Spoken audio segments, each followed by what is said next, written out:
you guys that don't know me other than talking a lot, my name's JJ. I started my real estate education, gosh, 8 years ago with Fortune Builders. I met Bob, Brian, and Mark through Fortune Builders. I've been a real estate investor, property manager, landlord for 30 years.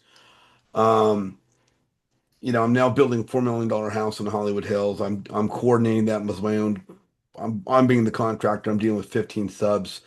I've learned quite a bit about real estate investment and building. And the thing I've really focused on more than anything these last years is building relationships. How do we surround ourselves with successful people? Um, it's not who you know, but who knows you. And I've become pretty darn good at it, throwing modesty out the window. Some of you know that, some of you don't know me yet. But by the things I've done, I've put myself in a position to get to know three really successful guys. And what we've decided to do is combine our strengths and bring to you always capital. And today, Brian Fine is going to be speaking to you, and Mark and I are going to step aside. And Brian, it's all you. So first, a quick disclaimer. When I was putting together this class tonight and making this PowerPoint, I realized there was absolutely no way in hell we were going to fit this into an hour. So I backed off and made it more of a higher level introduction. And then for those who want to go further with this business model, we'll provide a much more specific class. We can get into that maybe in the next 2 weeks or so. That'll go into a lot of the questions you're going to have by the end of this. But tonight we're going to go through the higher level business model here and give you guys some structures you can use to be successful with this. So fundamentally tonight we're talking about brokering capital, and this is wholesaling other people's money. Most of you guys on this call are real estate investors. In the lending world, the equivalent of brokering would be wholesaling real estate. Same thing. It's not your money. It's somebody else's money. They do the underwriting. They decide whether or not to fund the deal, and you are paid a fee or commission or whatever other word you want to use for it when those loans close. Same way as when we're doing a real estate transaction, you put that property under contract, you don't actually buy it, somebody else buys it, and you're paid a fee when that property closes. So it's the same kind of idea. It's a simple enough parallel. For those of you who haven't taken a class with me before, I am real big on taking notes. Like I said, this is a very dense bit of information, and even as far as I've backed it off, there's going to be a lot to know here. So physically writing notes puts it into your brain much better, even if you can't even read the thing you wrote down. So if you want to grab yourself a pen and paper, you will get a lot more out of our time together. All right, so let's talk about this new revenue stream. What is brokering money? So every investor is going to need to find other people's money to do deals and scale their business. Pretty much every transaction that we do, probably 95% of them or more, is going to have some kind of mortgage on that asset. So basically, every real estate deal needs a lender. You guys already have other lenders in your network. Just like JJ talks about every day, we're building your network, we're building those relationships. Those relationships are going to be with other people who are buying and selling real estate, and they're going to need those deals funded. So you already have those leads. Brokering is where you get paid to send them. Ideally, you're going to send them to us. That is my shameless marketing plug. But you can send them to basically any lender who has a brokerage program. There are different levels of brokerage programs. We're only going to cover the really basic one that doesn't require you to get a license or hold liability and all kinds of other craziness that you get into. So ours is the real simple one where you can just do this. So there's no license required. You don't hold any liability on the loan or underwriting process. We're going to do all the underwriting and the servicing of the loans. So the term we use for this is over the fence. So you're just going to collect the information, really complicated stuff like what's the address of the property and what's the name and phone number of the person who wants the money for it. And you're going to give that to us. We're going to take over and do everything else. We will contact them. We will collect the necessary documents. We'll take the property through underwriting, arrange appraisals, get it to closing, and ultimately get the deal done. You're going to get paid for every loan the borrower does with us, even if they never come back to you again. This is very unique in this industry. The way most brokers work, you can refer a loan to them. and you'll get paid on that loan. There's not really, to my knowledge, a very high incidence of people not getting paid for referring a loan. Most lenders pay for their brokers. It's not a huge concern in this industry. But if you refer a loan to another lender, and then next time your borrower goes and skips you, and they go straight to that lender because they see who they are, their name's all over all the documents, and they don't come back to you, you will not be paid on that future business. We didn't like that as a broker ourselves. We didn't really appreciate that. So when we created the broker program for Always Capital, we wanted to make sure that when you bring us a borrower, you get paid for everything that borrower does, even if you never speak to them again. So that's kind of unique to us. All right. Our pay structure. So I'm just going to lead with this and give it to you guys, and you'll have questions about it later. Our base pay structure is a quarter point, 0.25% of the loan amount for every loan they close. So if you get a borrower who is a consistent investor, who's doing multiple transactions a year, this will translate to a passive income stream for you because you don't have to do anything after the first one. They can just come straight to us. All right, so real simple. Somebody in your network has a deal. You're going to pre-qualify them and send them to us for a loan. We'll talk about the pre-qualification here in a minute. That loan closes and you get paid. Not exactly the most complicated business model in the world. All right, as a broker, the most important thing in your tool test is who is your capital partner. You want to know who they are. Not all lenders are created equal. In fact, most of them are pretty awful. When you go out there and you find people who are advertising things, they are usually doing so in a way that is, the kindest way I could say it, is very deceptive. So we want to avoid that, and you want to know your capital partner will close. What kinds of deals do they lend on? Nobody does everything. Absolutely nobody. Most of them are actually specialists. There are lenders who will only do single family homes. They will not do multi, and vice versa, and every other category of real estate you can think of. There are lenders for that, and they don't necessarily do anything else. So you're going to need to know what that capital partner lends on. Again, to use the parallel to the wholesaling, this is like your buyer's buy box. They're only going to buy stuff that matches their business model. A lender is only going to lend on things that match their credit box. So what does that credit box and underwriting look like? Some lenders have a very intense underwriting process. It can be slow, it can be kludgy, it can be difficult to get through. Others are downright pleasant and very simple to get through. So you want to understand where your capital partner fits into that. And do they actually close? I'll warn you guys now, if you've never tried this before, most lenders won't close. So it'll end up being a big waste of time. You need to know that your capital partner will actually close the deal. And are they easy to work with? Most of the capital partners we choose to work with, we choose it because they are easy to work with and they close. We avoid the ones that are complicated and decrease the chance of a successful transaction. So who we are, who is Always Capital? We're a private lending fund and brokerage shop. We do both. Mark mentioned we raised capital in a private fund, which we are still doing ongoing. So quick plug for all you accredited investors out there, give us a call and we'll talk about getting you some passive returns through the fund. That fund is our capital and we lend it out directly as private lenders. So we are a direct private lender. For anything that is outside of our credit box, we broker those to known credit partners. And we do that at the higher level than what we're talking about tonight, the one that requires credit background and licensing. We're doing nationwide lending for business purpose real estate, which means we're lending to LLCs, not to individuals, and we will never lend to an owner occupant. So if they're going to live in the property, it's a hard pass. So every property or every loan that we do is going to fit into that category. We're pretty fast. It takes us 24 to 48 hours to get you a quote.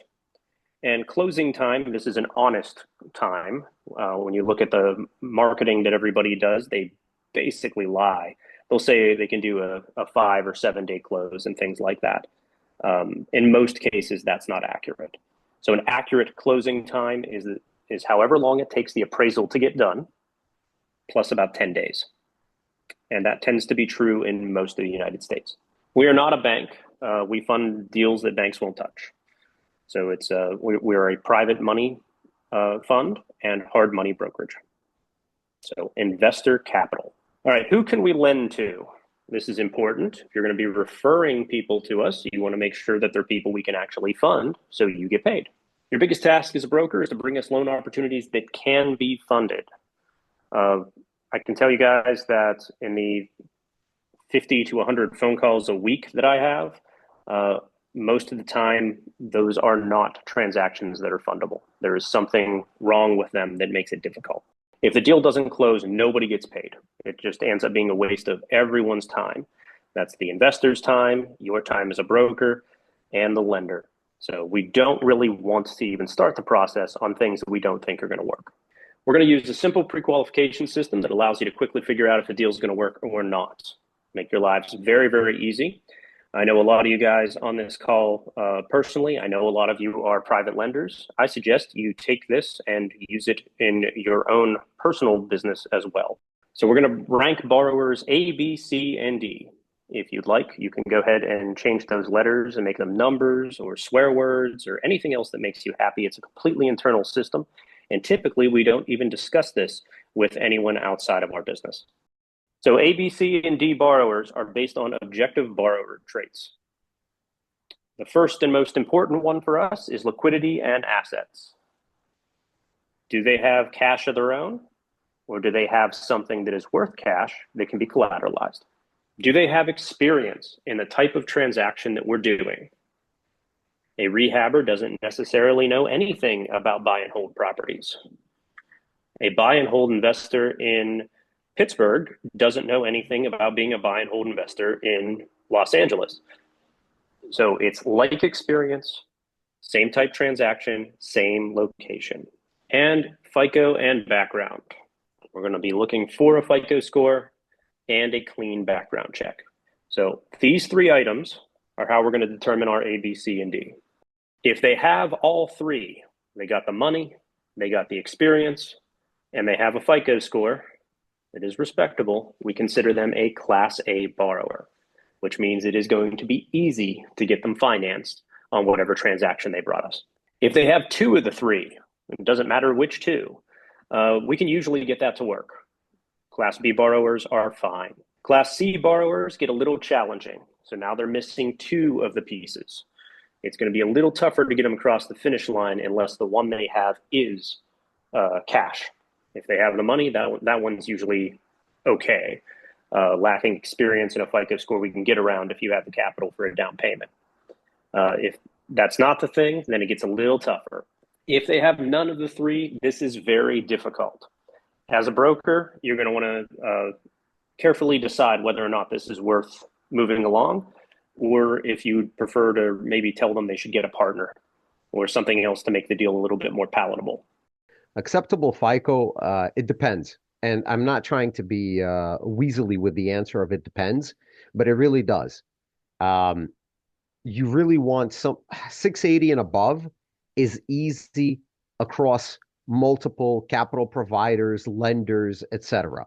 Once you start dipping below 680, it starts getting thinner, right? Down to about 650. You still have an easy road of finding somebody who will do it.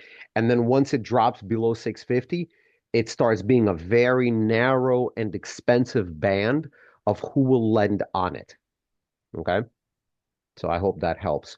When you're going through this thing, and I'll talk about each of those three things in detail here in a second, but Class A borrowers, you refer those all day. That's easy. That's going to be a payday. That's going to work out. Class B, usually going to work out fine. Class C, it's going to be a little tougher, so make sure you know the story pretty well. And Class D, you're probably going to recommend that they restructure that because it's going to be very, very hard to get that across the finish line. All right, liquidity and assets. All right, so what's liquidity? It's cash on hand, available equity in assets. So if we have some free and clear rental properties or something like that, that's good enough. Debt does not count.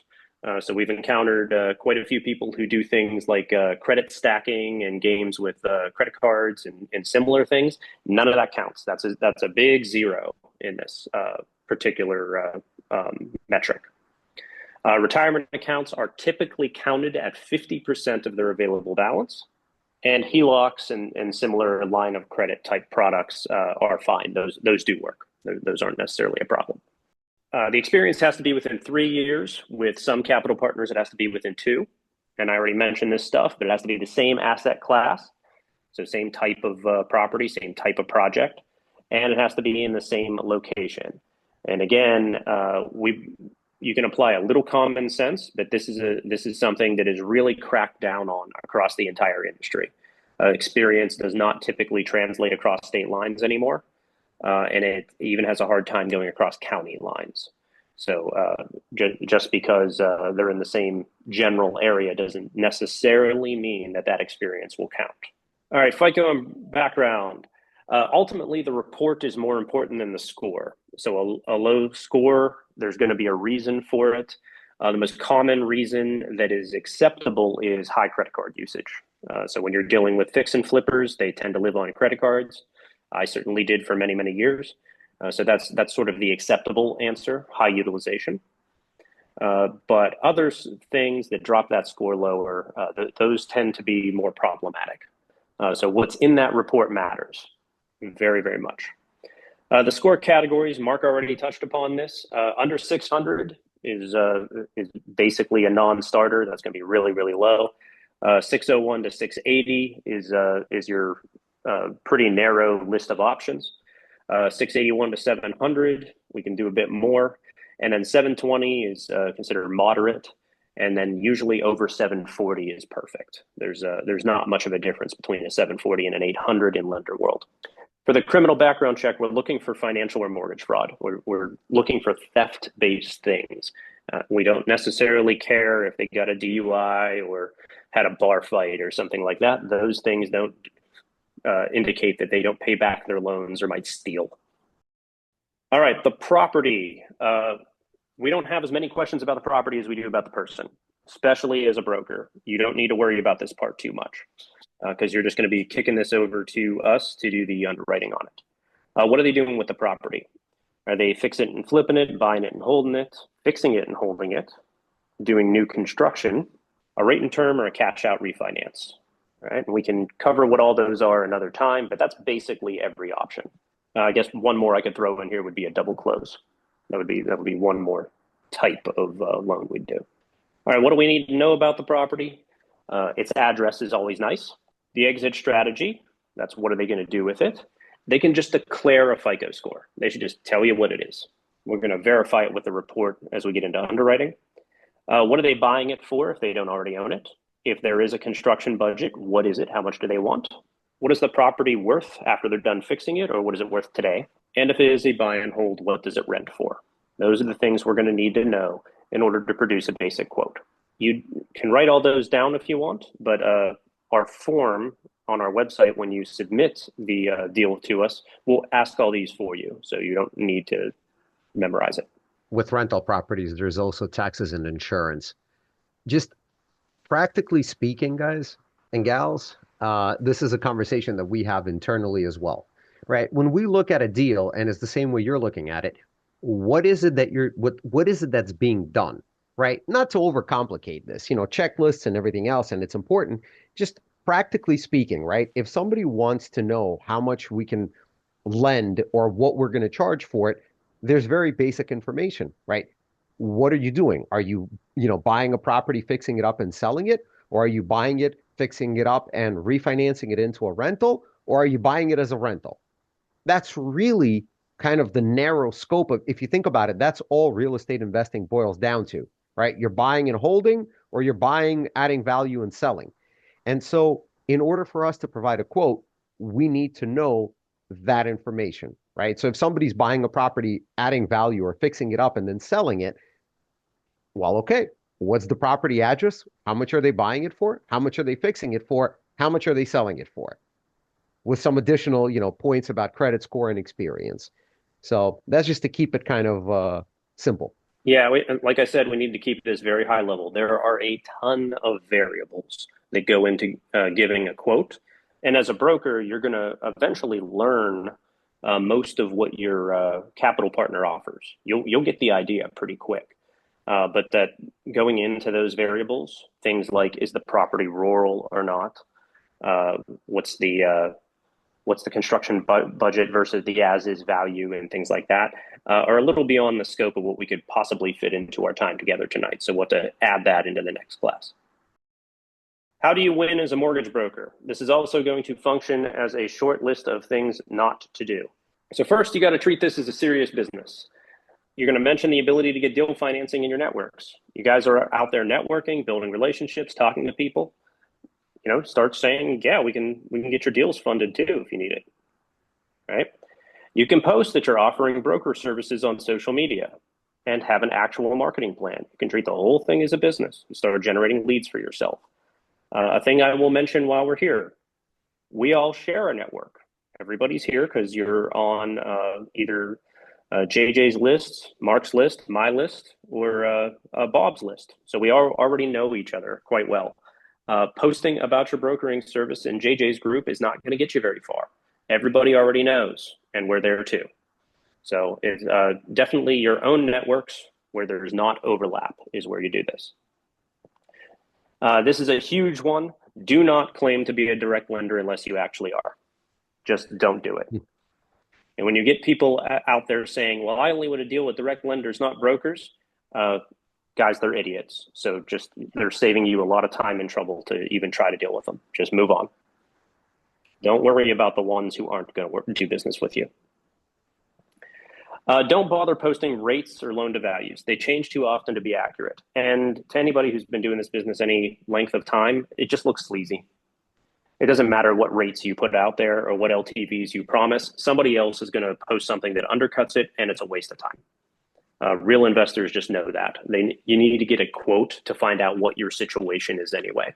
Most of those advertisements are highly deceptive and don't at all resemble the end loan that you're offered from those companies. You want to pre-qualify your borrowers and then send them to us. Again, you want to try to get your A's and B's in there. C's only if they make sense, and D's you probably don't want to bother because it's not likely to work. And then with us specifically, you will get paid forever. We will continue to pay you every time that investor does a transaction with us. All right, here's your pre-qualification script. Makes it real simple for you. What kind of deal is it? Fix and flip, buy and hold, refinance, whatever. What kind of property is it? The biggest disqualifying question that you will be asking is where's their equity coming from? They're going to need somewhere between 20 and 50% of the total cost of the investment. 100% financing is effectively a myth.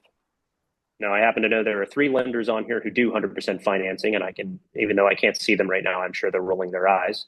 So let me explain what I mean by that. The requirements to get 100% financing are out of the reach of almost every borrower and almost every deal. So it's much easier to assume that it's not going to happen and be happy if it does than to count on it working and be disappointed the vast majority of the time. Down payments are normal. The only way they're not going to require a down payment is if they already own the property and we're doing a refinance. Otherwise, there's going to need to be some kind of equity. All right, internally rate them. We don't use these terms. Outside of this presentation, you won't ever hear me use this language. Rating a borrower as A, B, C, D, or however you want to do it. Again, it's completely internal. Make up whatever you want. But we're just saying how many of those 3 critical items do they have that make it easier or harder for us to fund them. Then you just drop the deal into our deal form and we'll quote it and you throw in your broker info so we know it's yours. It's that simple.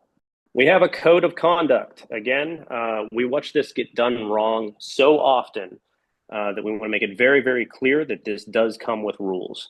If you don't follow the rules that we have, then we're going to be done with you. We'll cut you off because this is our reputation and our business. And not to mention that there are potential legal consequences that would fall on us. So very, very clear code of conduct on this thing.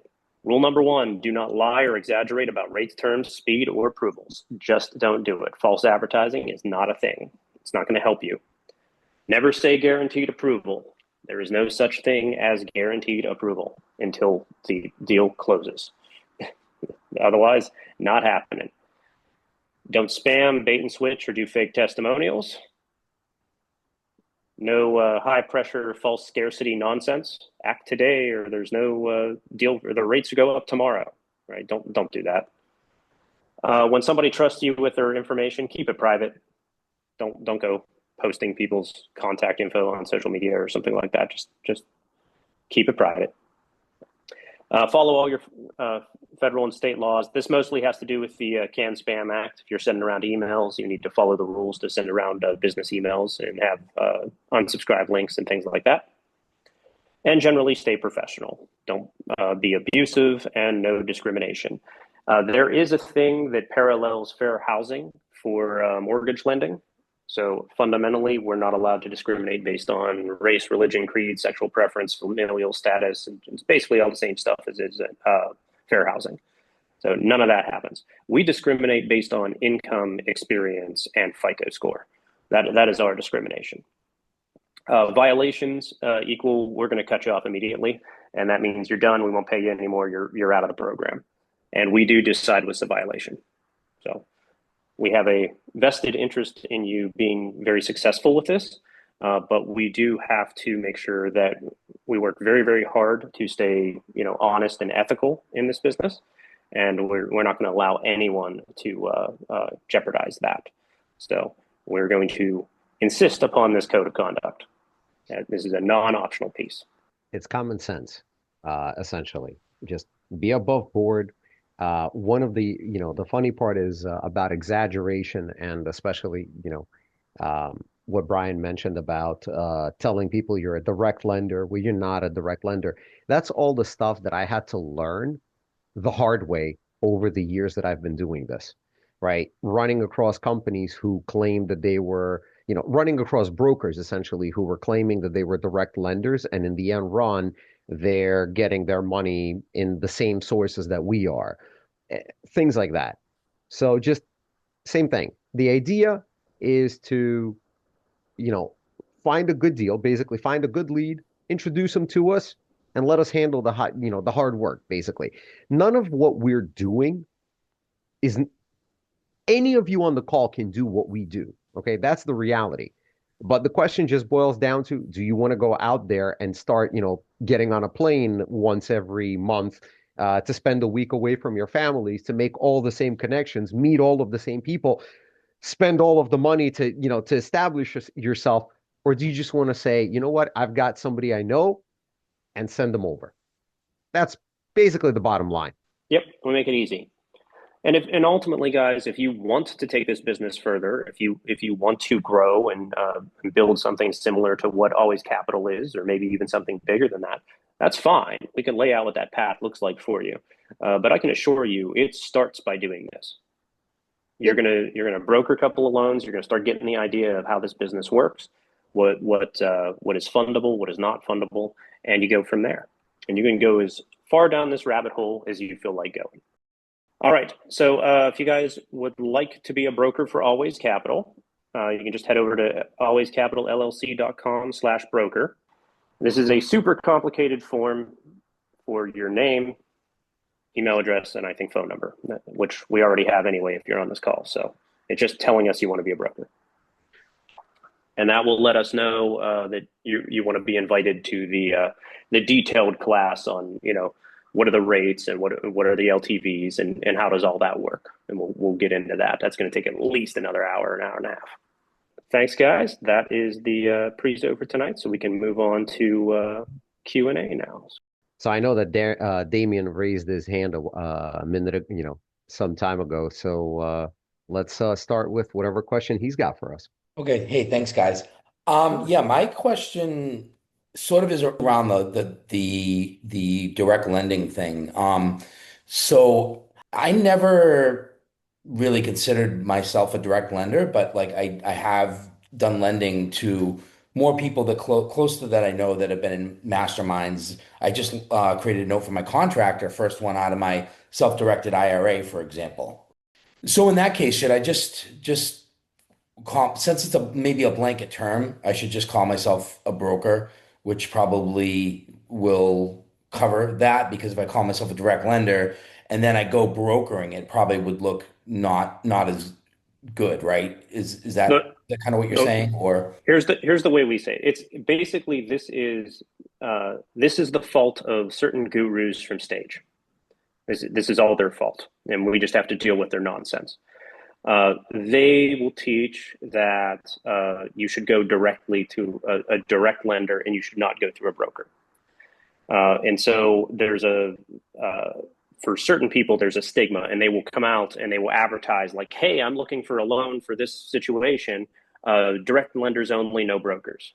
okay. Okay, my attitude towards that is usually you're an idiot. I skip them. I simply don't bother. It's not worth my time or effort. When we advertise what we are, we say we're a direct lender and broker, which is accurate. We have our fund, we lend our own capital, we underwrite our own stuff, and for anything that doesn't fit in our box, we have broker options. So that's how we put it. Yep. If you are not a direct lender, don't claim to be. Just be a broker. There is nothing wrong with it, and 99% of the investor world couldn't care less. The smarter investors, I'll give you guys a value proposition for brokers from an investor side. Lenders have to ask some uncomfortable questions from an investor point of view. Some stuff that because of your situation, hopefully temporarily, but because of whatever situation you're in, you may not have a great answer to.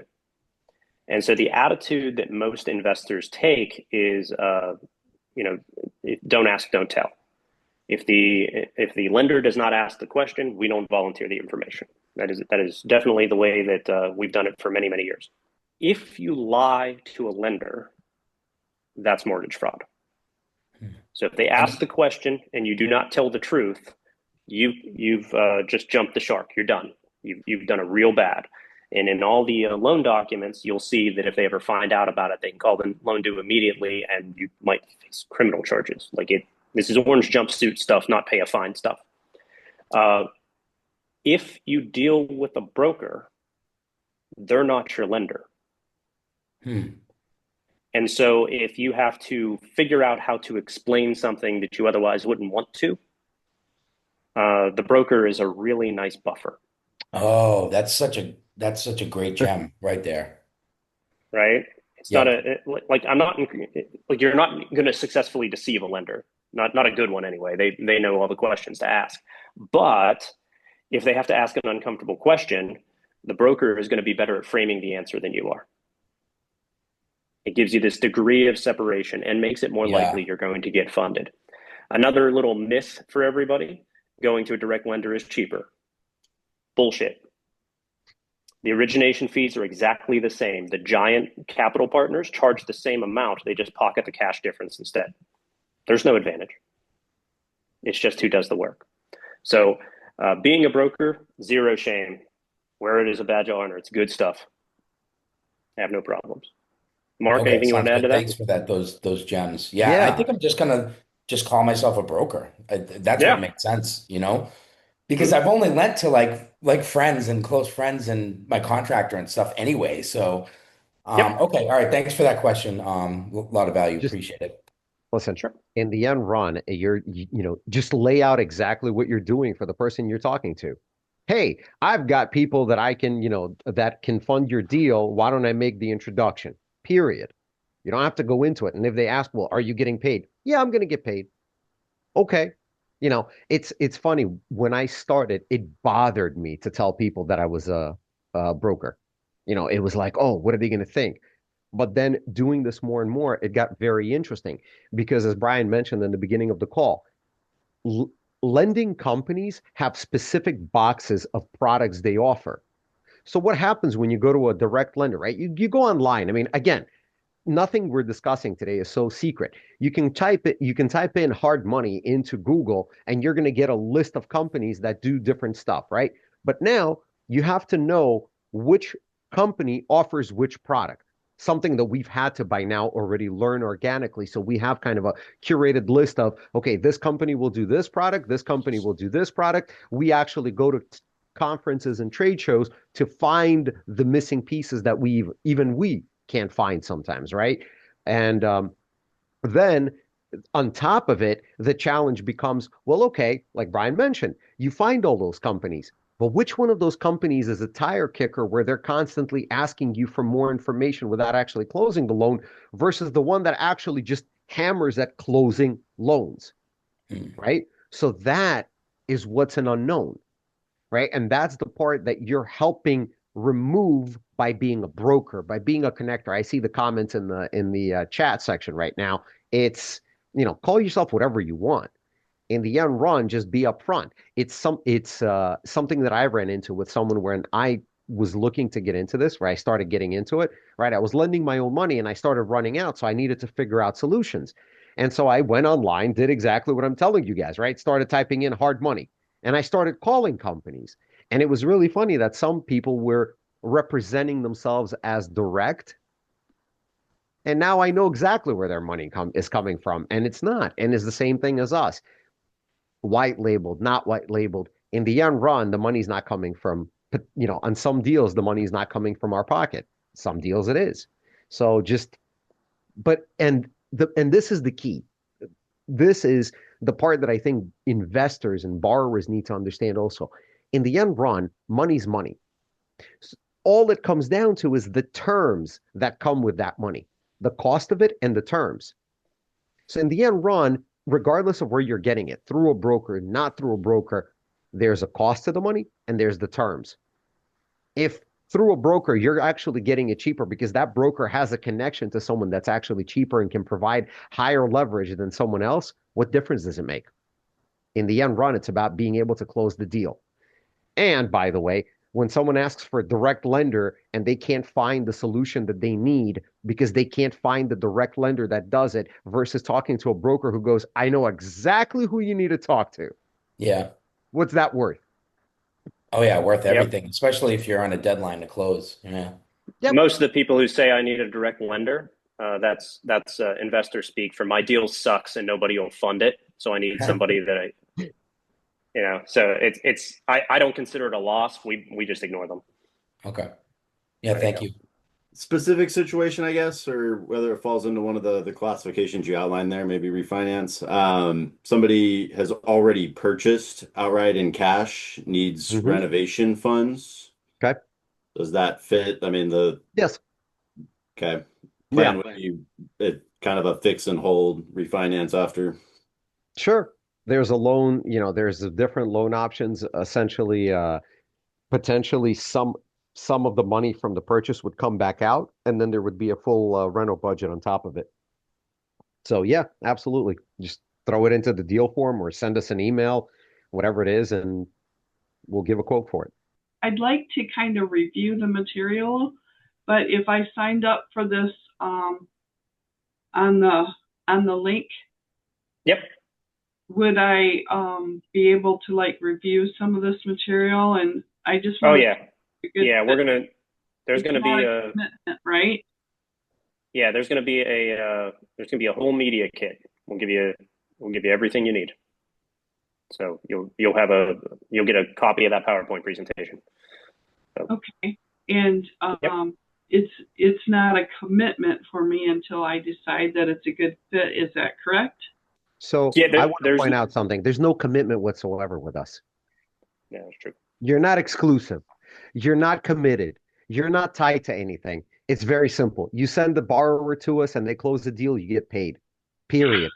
I mean, it's Easy. that. I mean, I couldn't make it any easier. Like when we were coming up with this, we couldn't come up with an easier option, right? Send us a deal, they close. You want to take them to a different company afterwards? Feel free. You want to, they come back without you, we're still going to pay you because that's the part I was concerned about always, right? Well, what happens? I'm going to send the borrower somewhere and then I lose them, right? So that's exactly what we didn't want to happen here. As long as we can tie someone to you, great. We keep paying you. But for you, Yep. you're not exclusive. There's no violation. It's not like later on we're going to find out that you sent the borrower to some other company and we're going to go, whoa, we don't want to work with her anymore. We're going to have a question. How did they outperform us? What did they do better? What was it that made you take that borrower somewhere else? Or maybe that borrower decides to go somewhere else.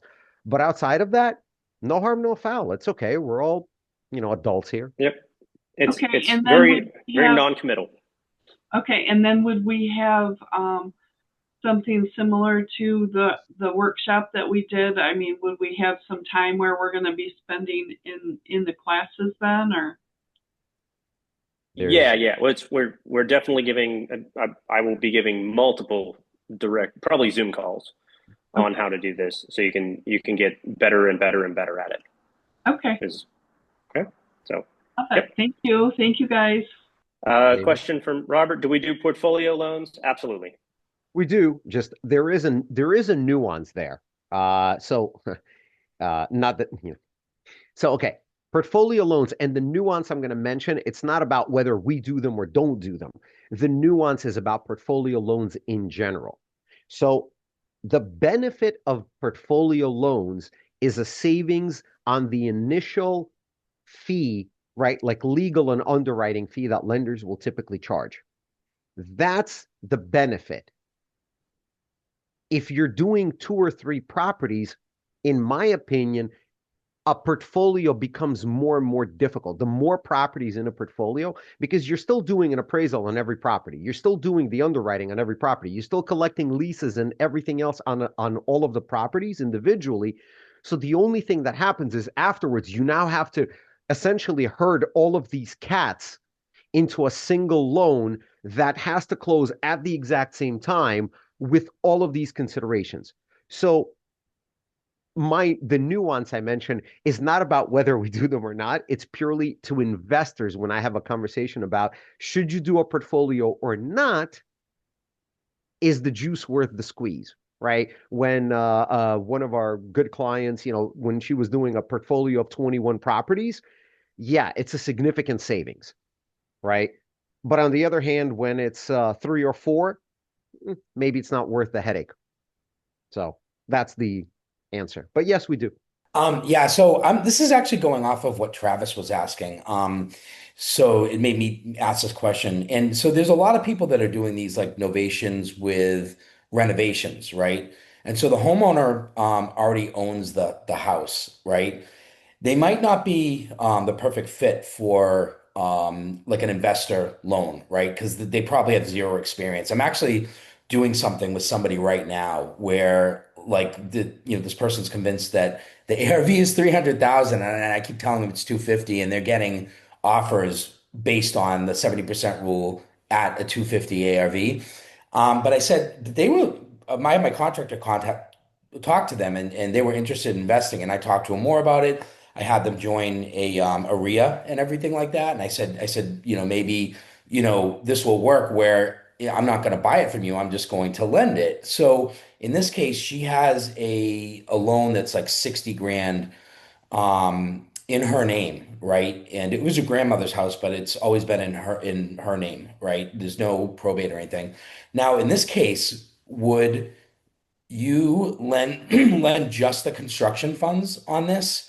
So technically, you'd be in the second position, but it has such a good equity position that like I was going to get money from my private lender and put it on one of my properties, and then I would arbitrage the funds, but also manage the project. And she would have to use my contractor. So making it simple.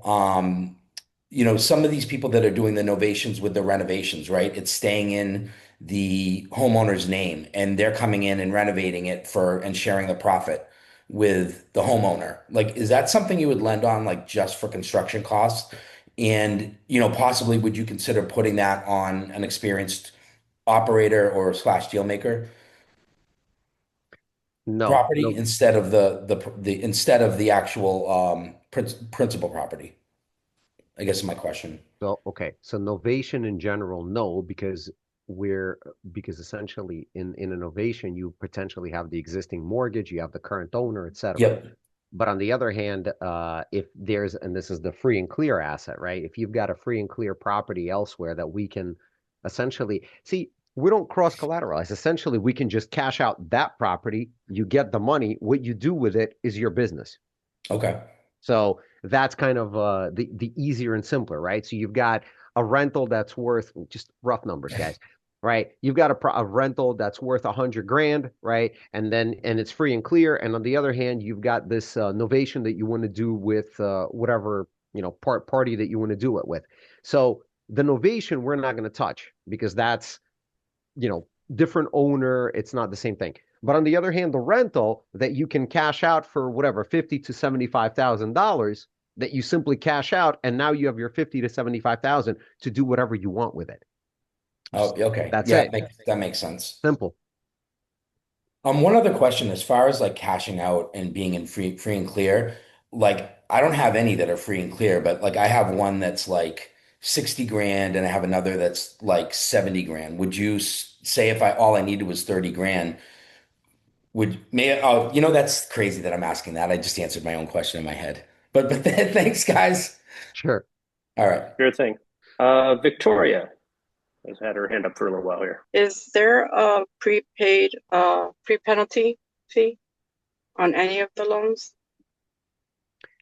Go ahead, Mark. Okay, I was going to say that's detailed, right? That's your unique that's kind of unique to the situation. Typically, rental properties come with some kind of prepay penalty, okay? Because lenders want their loan outstanding so that they're collecting interest. So rental properties typically will come with some kind of prepay penalty.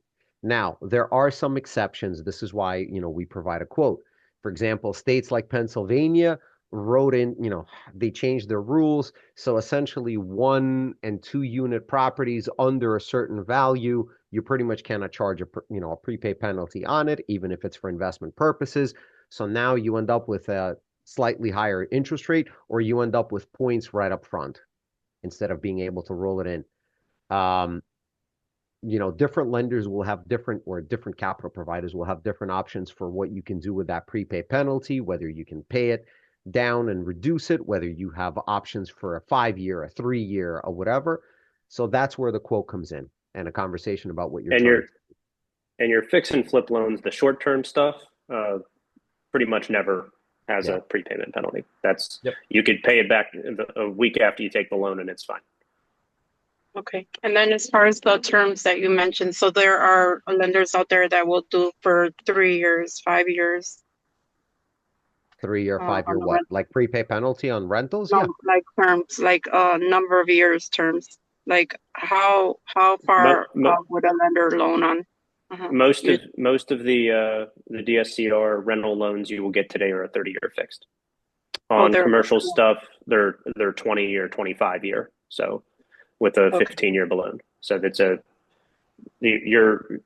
from most of the sources we would go to, and for our own loans, they're longer. So you're saying that they're amortized over 25 to 30 years, but there is a balloon, and that's usually 15 years? Correct. It again heavily varies on property type. Okay. Heavily varies. The further away you get from a single family house, the less favorable the terms get. Is a good way to put it. The best stuff is on single families. Gotcha. Right. Because commercials usually like a 5-year balloon cost more likely. Yeah. Yeah. 5, 10, 15, 20, 25. Right. Credit unions will typically do a 25-year AM with a 15-year loan. They'll do like what's known as a 5-5 ARM, right? So it's fixed for 5 years, adjusts, then fixed for 5 years, adjusts, and fixed for 5 years.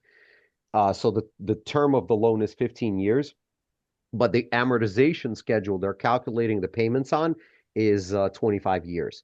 So that's your credit unions financing the more commercial properties, or basically credit union financing, which is great for commercial stuff, right? Your larger multifamilies, your office space, that kind of thing. Hotels, Airbnbs, or rather hotels and bed and breakfast, not Airbnb, just B&B. So. And the DSCR loans, are they based on market rentals, or like if you have a situation where you're doing co-living, are there any lenders that will base it off the co-living rents? All right. So let's talk about that really quickly.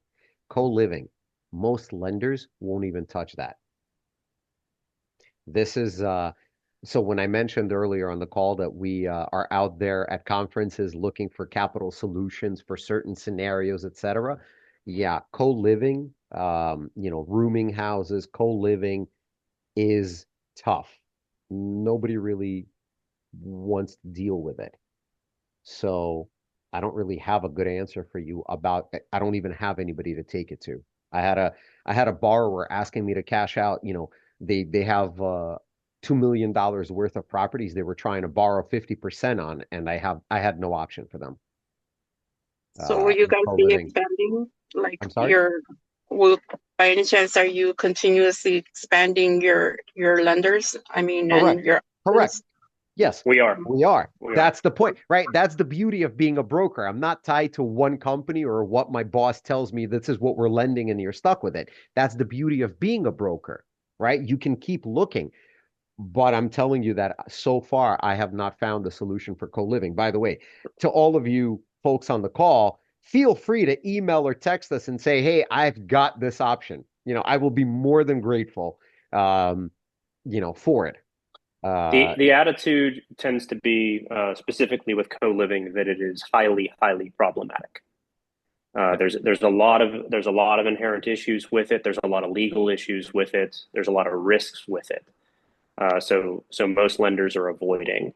It's easier to get an Airbnb loan, and that's even a relatively recent product. So I would say less than 2 years that they started doing that on any scale at all.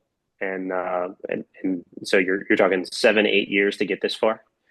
The co-living is a very old model that's a new fad, and it's basically a workaround to Airbnbs are kind of sucking. That's really the only reason it has any popularity at all.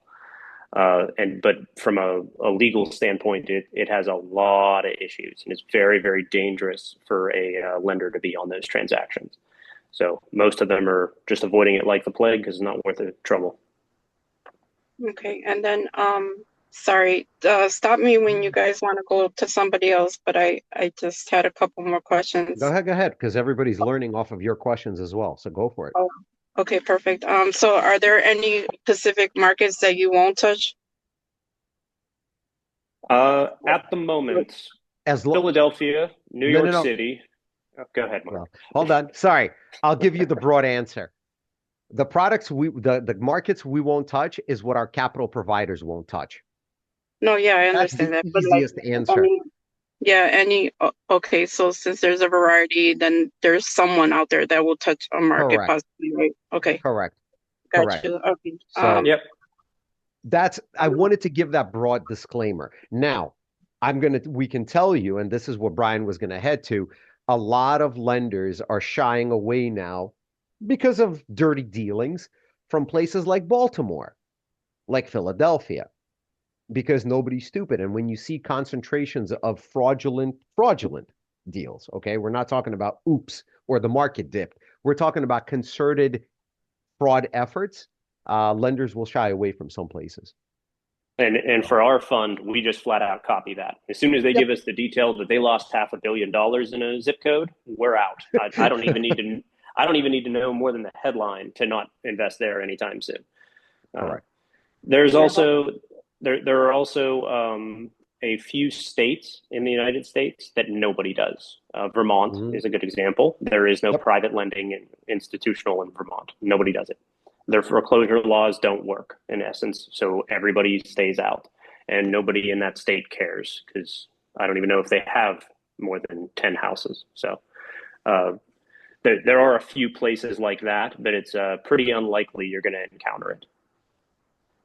Okay, great. And then as far as the LLCs, what if one of the owners to the property is not on the LLC? Will you still? What do you mean one of the owners of the property is not on the LLC? Okay, so for example, for like the ones that you would borrow on to refinance, and one of the owners is not on the LLC, but you mean they're on the deed but not on the LLC? Yes. Right. So the deed is listed as something LLC plus somebody's name? Right. There's two owners on the deed. One of them is not on the LLC. There's two owners on the deed. Is the LLC on the deed? So or is this something where I'll Yeah, just give you my personal sure. example. Go So, for it. I bought my mom's house, and from her, and but it's still technically under her name because of the good rate she has. Yeah. And so I put myself on it as an LLC so that I Mhm. can loan against it. But here's the Like problem. The yeah. moment you're trying to borrow, right? You're asking us to lend on your mom's house. We're not lending. So look, think of the ownership structure and loans to an entity for the purposes of a business and everything else.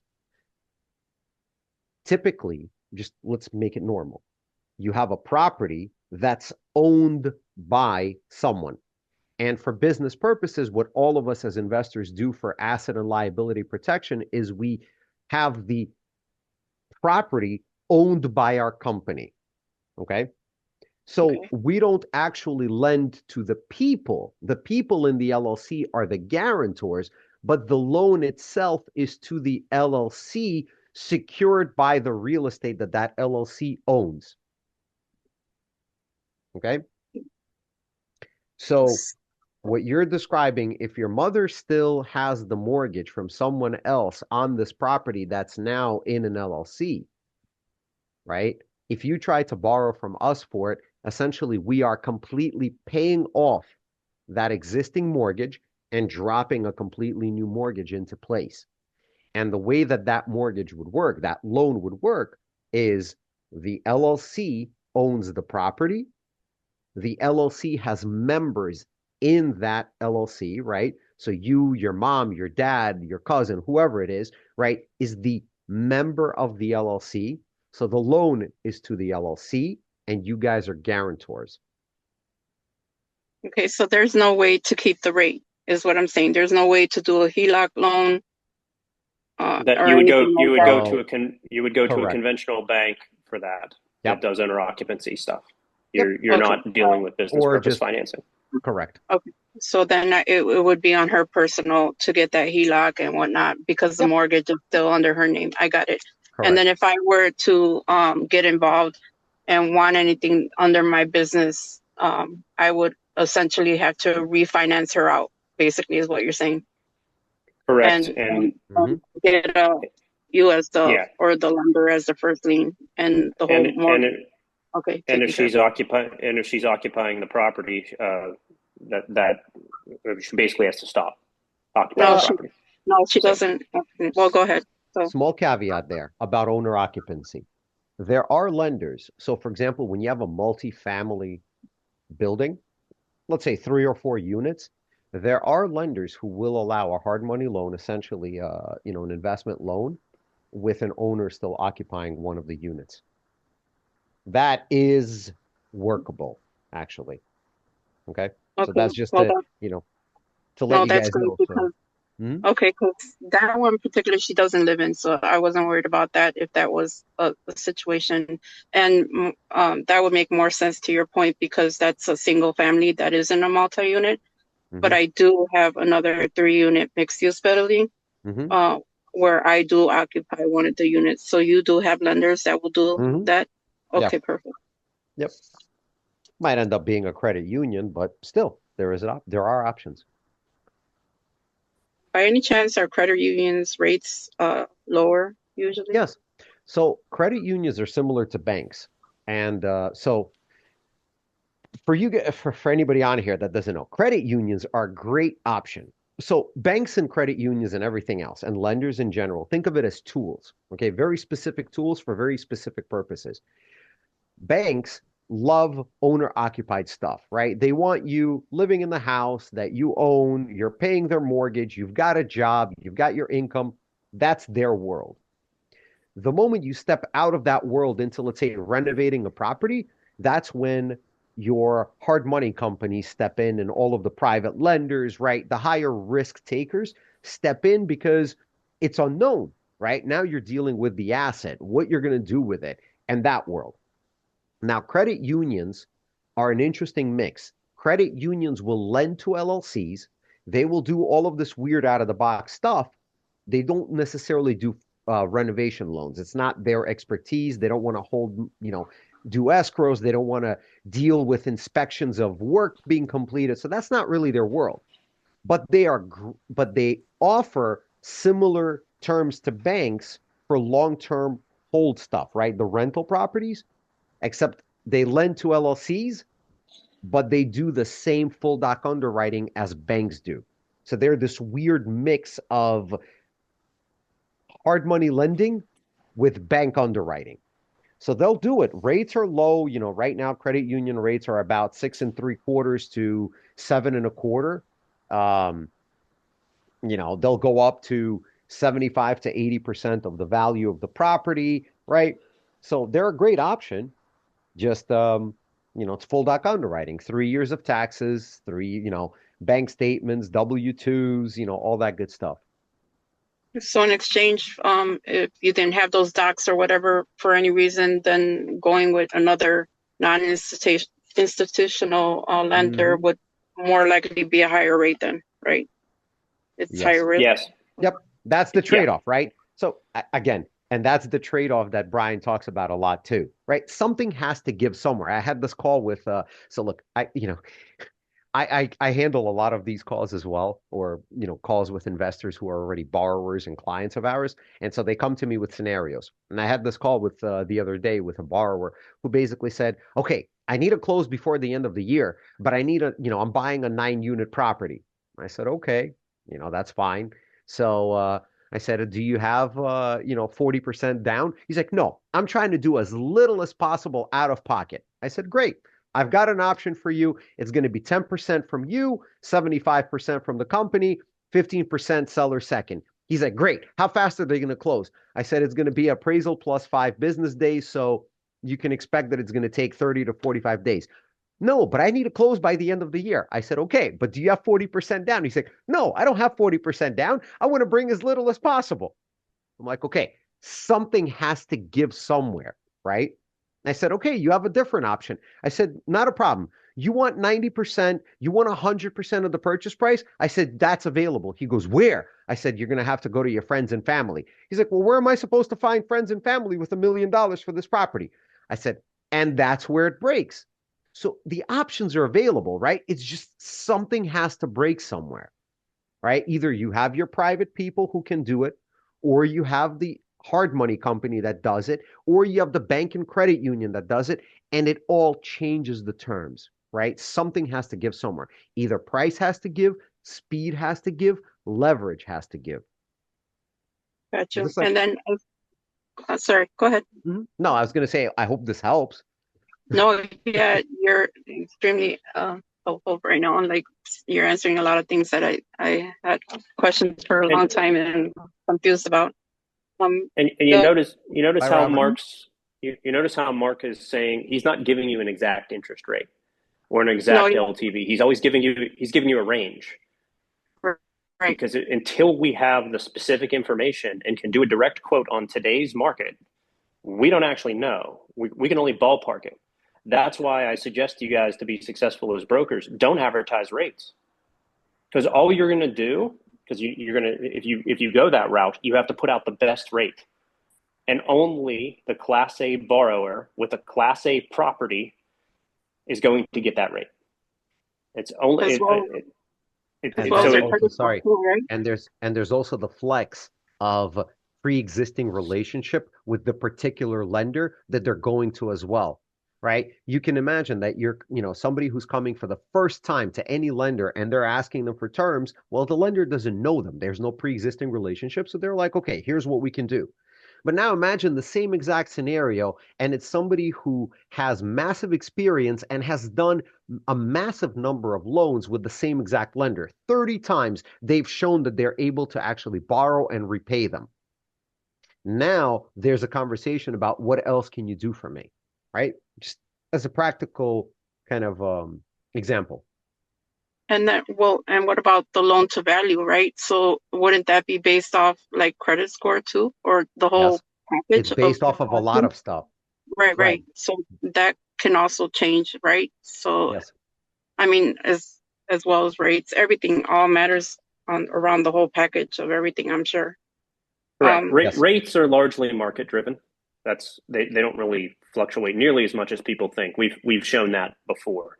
The entire variance across the construction and buy and hold loans is a little less than 5% in actual dollar cost over a couple of years. It's a very, very small amount. The LTVs are the big one. The different credit box. That's the lever that lenders need to pull the most. It's the most pertinent one. And then the credit checks, are they off initially off the name or the social? And is it a soft pull, hard pull? So when you're actually applying, so initially for a quote, it's information in, information out. We're not pulling credit. We're not charging. It's just a quote. When you actually say, okay, guys, I want to borrow the money, let's do the loan. That's when you actually fill out a loan application, and that's when the credit pull happens. Depending on the scenario, it depends on the lending company. Most these days have gone over to doing what's known as a soft tri-merge. Okay, so it's 3 credit scores, but they're doing a soft pull, essentially, a soft tri-merge. Don't ask me how they do it. I don't know, don't care. There are still some scenarios in companies who do a hard pull. Right. That depends on the company. Credit union's going to do a hard pull. Probably. So is it with an actual social though, or is it just the name? No, it's the actual social security number. That's the way to pull that individual person's credit score and background report. So are you guys also looking for lenders that will work with people that don't have socials and only have ITINs and whatnot? We have that. If you're a foreign investor, here's a real simple answer. A foreign investor without a partner is getting 50% LTV. Okay, perfect. That's their answer. No, that's also that's also the I have an extremely low credit score, don't even look at it answer. Yep. You want the 500 credit score loan? It exists. It's 50%. Gotcha. Okay. And with foreign investors, there's also a catch there. They have to have the ability to work in the United States. Okay. So this is a real scenario I came across. I had a borrower who came to me. He was a foreign investor who had asylum in the United States. He was waiting for his paperwork. But essentially, when you're an asylum seeker in the US, there are 6 months that you cannot work. He had no work permission. We could not do the loan because technically it was a fix and flip loan, but he has no ability to work in the United States. I'm not going to get into a conversation about immigration and how stupid I found it that somebody who's in the United States is unable to work for 6 months when they want to. Like, that to me is bizarre. But the point is, he did not have the ability to work in the United States. So then automatically we now know that the moment the loan closes and the property is his, he technically cannot work on it.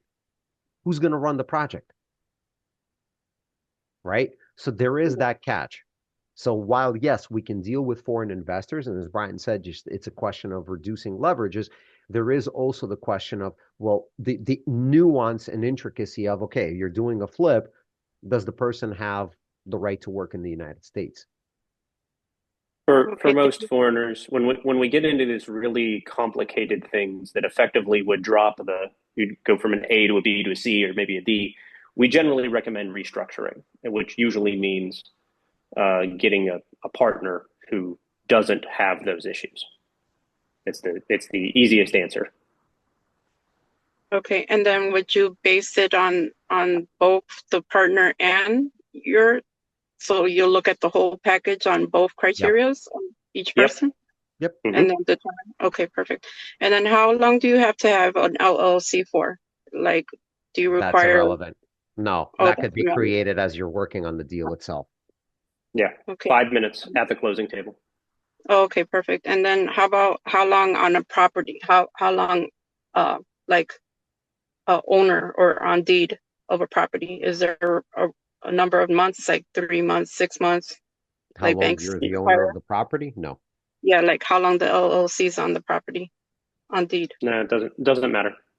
Okay, so day one. You might have to do a refinance. There are potentially seasoning requirements where the property has to be held for a certain period of time before it qualifies for a refinance. But otherwise, no, we don't care how long you've had it.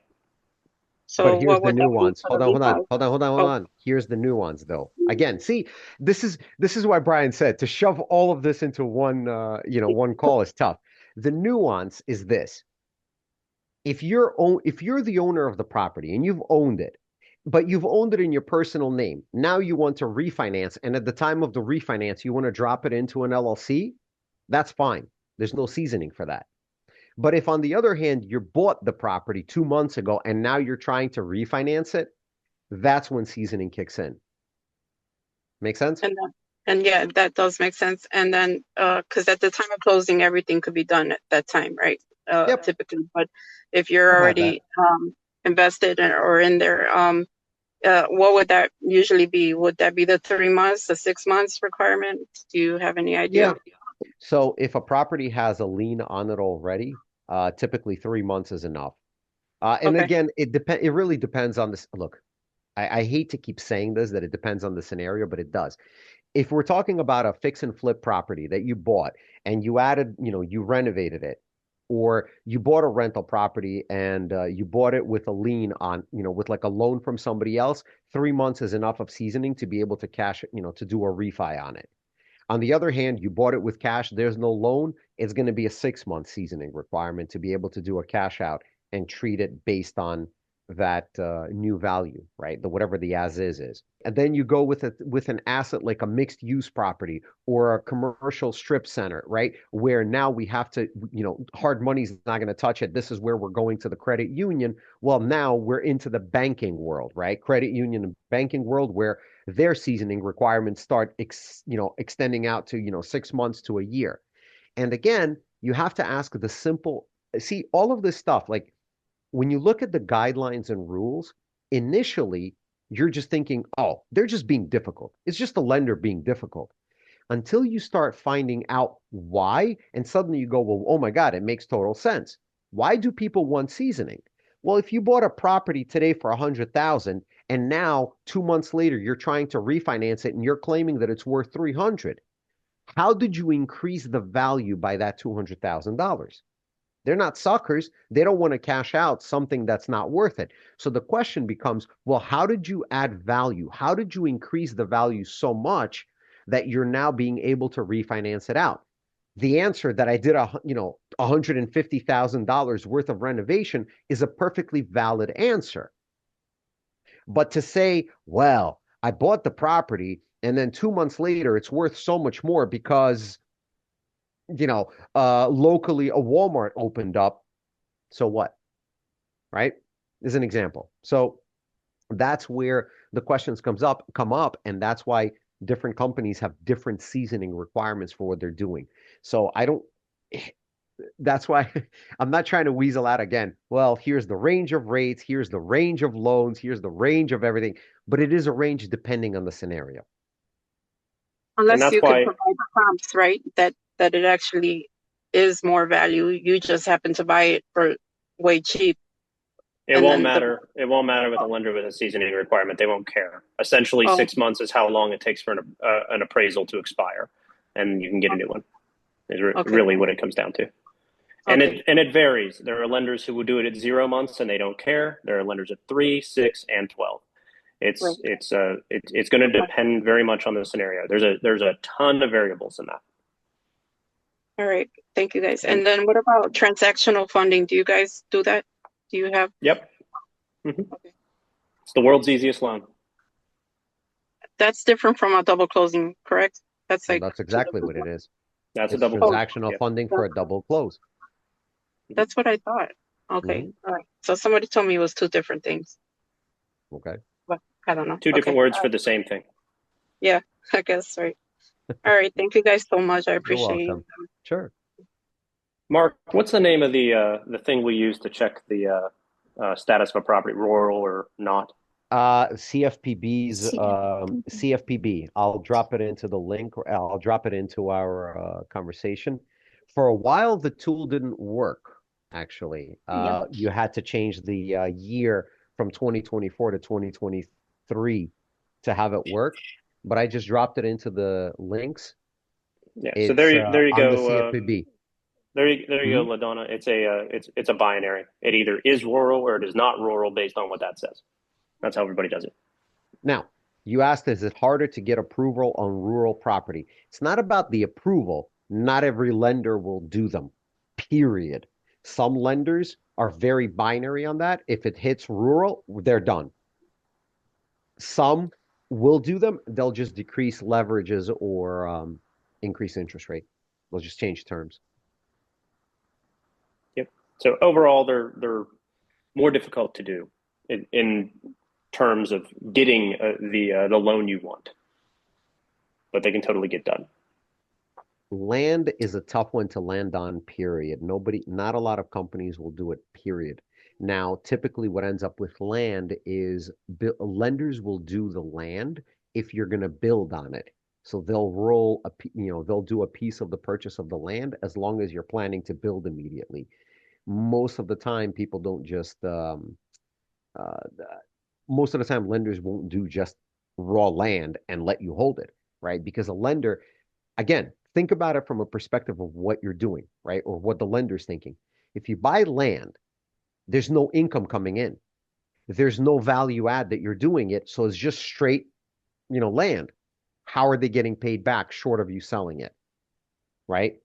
On the other hand, if you're actually going to do some kind of building or anything else, now they know, right? You're buying the land, you're putting a house on it, you're selling the house. That's how they're getting paid back. Yeah, and so to your question about farmland can be leased and actually is basically a sort of a rental property. So that one's a little different. A lot of nuance in those. It's every asset class of property is its own animal. Guys, as you've seen on the call today, there's a lot of value that we as a group can give you guys. And I'm not the numbers guy, I'm not the lending guy. That's Mark and Brian. Bob falls into that category as well. But I am the social media guy. I am the networking guy. And if you want to build your business, you need to develop relationships with people that can help you. And I'm going to say, don't get on these calls and just listen to us and go by your way and leave and go home and not connect with us. As Mark and Brian have said, that a lot of you come from Mark's list of connections, Bob's connections, Brian's and mine. Um, if I don't know you guys, please reach out to me. I want to get to know you guys. Some of you don't have a name up, just a letter. Some of you have a name but not a phone number up. I happen to know some of the people that Lola Finley, I know her well. Ed Constantine, I know him. Ray Arnold, Pansy Sleep, Ryan Rodarte. These are people in my group. But guys, and you know that I know you. I literally know everybody that's active in my group. If I don't know you, please reach out to me. We want to get to know you because if we're going to do business with you, I say this all the time. I'll help anybody, but if you're a friend, I'm going to help you more. You need to build your network, build your relationships before you need the help. Don't come here and not build relationships with us. And then 3 months later, say, I need your help. I need your help. Allow us to get to know you. Allow us to build a relationship with you. Please get into my networking group. Please let me get to know you. I've already told a couple of people I want to reconnect with them, and that's Tony and the other young man that I reached out to earlier, Carell Johnson. I know her. If you know that I know you, great. I'm not talking to you because I already know you. If I don't know you personally, if we haven't spoken, we haven't gotten connected, I want to. Because if I know you well, I'm going to connect you to Mark and Brian. You want to get to know us is what all I can say. And Brian and Mark, you want to take off on that a little bit? Yeah, almost all the calls that I have at this point are from somebody that said, "Hey, JJ said I should talk to you." That's pretty much how my calendar gets filled these days. Because we're all very busy. We're working on our businesses, and when we put together the Always Capital partnership, we knew that to build a successful business, you have to have a marketing department, a sales department, a fulfillment department, and a technology department. You have to have them, and if you don't do those things, you're not going to be able to scale your business to any significant size. So we just went ahead and gave each partner one of those departments. And that's how we run our business. JJ is our networking and marketing partner. He's the one who it's his job to make sure you know our names and know what we do. It's our job to make sure that when you want to do something with that information, we can make something happen. that a loan actually gets done, and you guys have an investment vehicle, and reporting goes out, and all that other fun stuff that has to happen behind the scenes. But it all goes through JJ, all of it. That's how we designed it. And guys, the bottom line is we want to help you, right? I've been doing this networking group for 8 years. I don't charge for anything. The training that Bob and Mark, Brian are providing you, we're not charging for this. It's probably freaking $10,000 a year stuff per year, but we're helping you for free. But most importantly, we want to build we sincerely want to build a relationship with you. That's how I run my networking group. I build my business by building relationships. Um, Build your network before you need it. If you and I have not been on a call, please reach out to me. I sincerely want to get to know you. I want to teach you how to leverage social media. I want to teach you how to build your visibility. I want to teach you how to build your network. I want to teach you how to market yourself, because you don't market your business, you market yourself. And if I do know your name and you know my name and I see a number of names that I've not talked to in a while, guys, reach out, shoot me a phone call, shoot me a text message. I am very proactive about the fact that we need to work together. We cannot do this by ourselves. So I'm going to let Mark and Brian continue to chat with you guys. I wanted to make my pitch to say, please reach out to me. Mark and Brian, back to you guys. Big takeaway for you guys tonight. If you would like to be a broker with Always Capital, make sure you go to alwayscapital.com/broker and fill out that form so we know to bother you about this stuff. Because we try to be sensitive with everybody's time. Not everything we offer appeals to everybody and doesn't make sense for everybody's business. So if you raise your hands and tell us what you want to hear about, we can better let you know what's going on in a way that helps you. This is just us scaling and formalizing the process. Other little things that'll happen once a loan closes, basically the first time we're going to pay you, we'll get a 1099 because it's W-9 income. That's just how that works. As business owners, I assume you're all used to that already. Should be nothing crazy. We'll also ask little questions like, where do you want this ACH? Because we don't actually send checks to anybody. You get a bank account, get sent money. It's just digital. We'll email it to you, kind of thing. So very simple, very hands-free, and we try to keep it as clean and easy as possible. We are all four of the partners. We're at a conference and our annual meeting next week. So we're going to be we'll be quiet next week. We won't do a Wednesday class, but then the following week we will probably do the sequel to this class. So we'll start getting into some specifics on loan types and LTVs and things like that. We'll dive down that rabbit hole because that's easily going to take another 90 minutes, easily. And you'll probably still need to call and ask us specific questions, and that's fine. It's taken us years to get a good handle on what this information is, and it changes all the time. So it's not something you can just instantly know. In general, we're always looking how to bring more value to you guys, right? That's the whole point of a network and community. So there are some exciting things we're also working on in terms of bringing more speakers to the regular Zoom calls. People with a hefty background and experience to give you guys more of an education, right, in their fields, which can help you with your businesses and personal lives. So that's coming as well. Absolutely. We got lots of fun stuff coming up for you guys. We got some things that we're not sure we can do for free, so we'll figure that out. Some more robust trainings that might last several days. And then obviously we want to help you all do more deals, get them funded. Right, whether it's you bringing a borrower and getting them a deal, or you have your own transactions and you need to get those funded and taken care of. For those of you who are lenders, or maybe you're in the Gator program and that kind of thing, you want to actually be the one lending the money. That's cool. We run our equity lending group. Bill just put a link to that in the chat for you.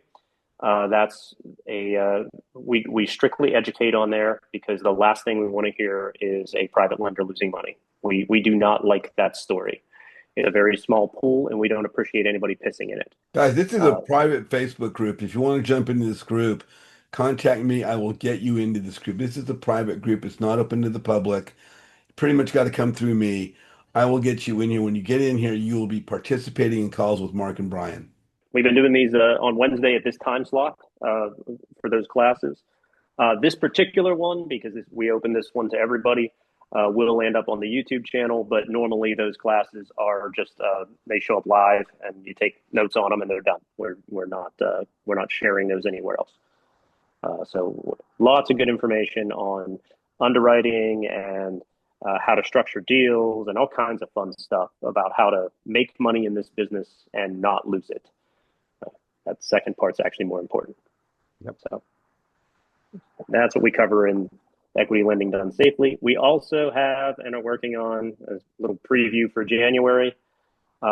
We are very, very heavily using and invested in AI technology, and not in the, oh, buy my OpenAI bullshit kind of way. We are actually using these tools every day in our business. And we're going to share how all of that works with you guys as well. It's gonna change what JJ's teaching to you guys and all of that about how to network and build your business and maintain relationships and all kinds of fun stuff. So you'll have some AI stuff coming here probably right after the holidays. Again, real estate's about relationships. It's about connecting with people that can help you. And what we teach is, how do you present yourself? What does your social media presence look like? Are you resonating with others? Are people perceiving you in the way in which you desire to be seen? What does your social media presence look like? Are you resonating with others? This is what we teach in the networking group, how to build relationships. And everybody in the group, you see all the phone numbers on the window right now. All these people have their phone numbers up, basically saying, if you want to reach out to me, you want to talk to me, here's my number. I'd be glad to get to know you.